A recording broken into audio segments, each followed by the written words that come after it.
This is a 3,000 watt eco-worthy inverter charger.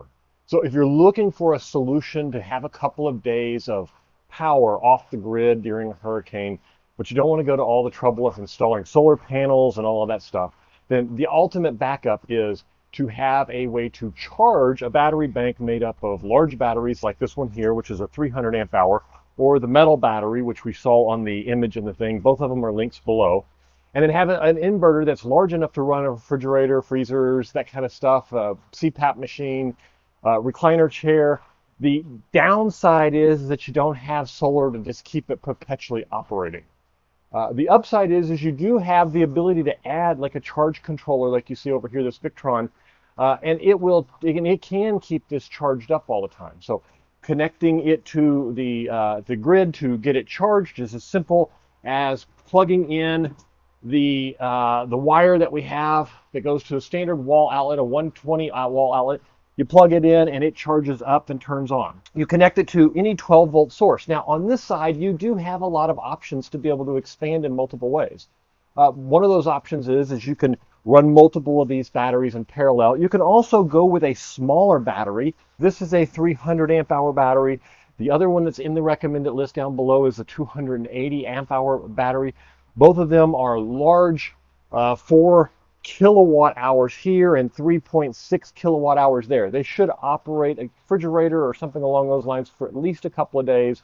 And if you're talking about small things like a recliner chair where you don't want to get stuck, or a CPAP machine, or a little medical refrigerator, something like that, even longer you could have it there. I suggest that you test it or get you a kilowatt meter where you can plug that into an outlet and give you an idea of how much power you're really going to need and for how long you're going to need to operate.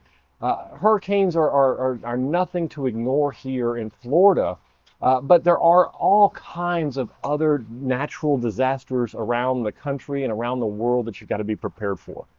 Snowstorms and blizzards where it knocks things out.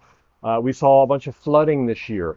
We see tornadoes and things like that knock stuff out. There's all kinds of other natural disasters and reasons for the power to go out, and most of them are legitimate reasons for the power to go out. But what you want to make sure is that you're prepared when it does go out, that those important items. Now this is the entry-level small system, a 12 volt system with a 3,000 watt inverter. 3,000 watts really pushes the limit of a 12 volt system. But it does handle the surges really well for refrigerators and freezers and things like that. So on that side, it's good. If you're looking for something bigger to operate more refrigerators, more freezers, more types of equipment, then I suggest you moving up to either a 24 volt system or a 48 volt system. And I'll have a video out for both of those coming up and kind of give you some use cases. So the best use case for this is small emergency equipment. A single refrigerator, a single freezer for a limited amount of time.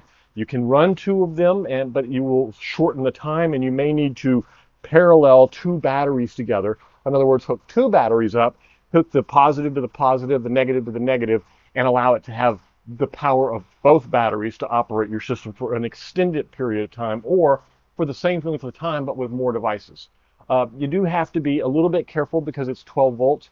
You don't want to operate too much at one point. The idea here is to get you through the emergency situations.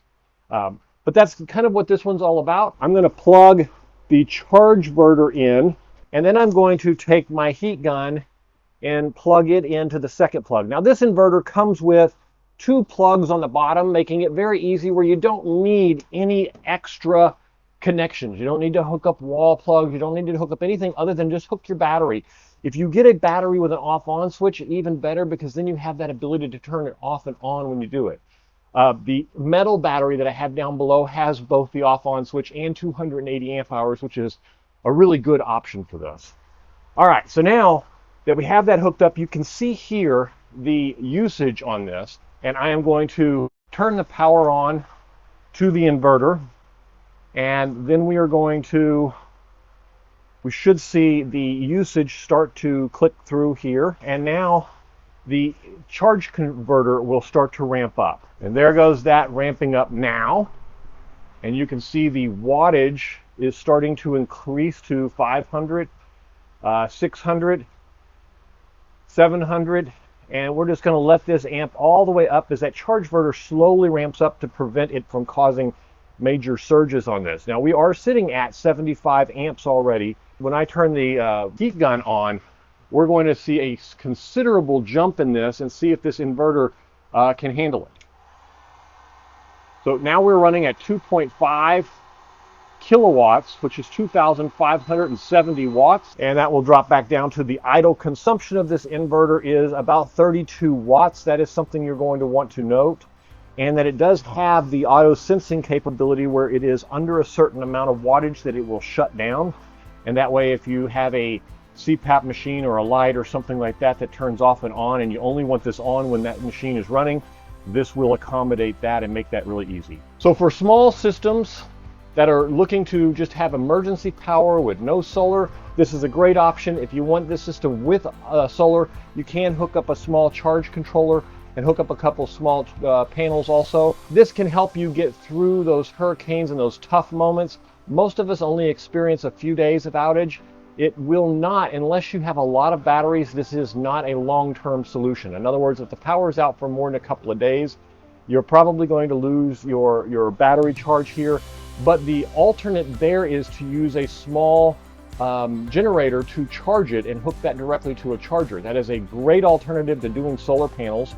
It allows you to turn the generator on, and instead of running it 24/7 to keep your devices active and operating, you have the ability to run it just for a while you charge the battery, and then once the battery is charged and you're using peak efficiency of the fuel that you have available, then you can shut it down and the battery can operate you for another couple of days. That is the easiest way to extend the life on this in an emergency situation, and one that I prefer over those who don't want the added complexity of solar panels and all that perpetual charging like that.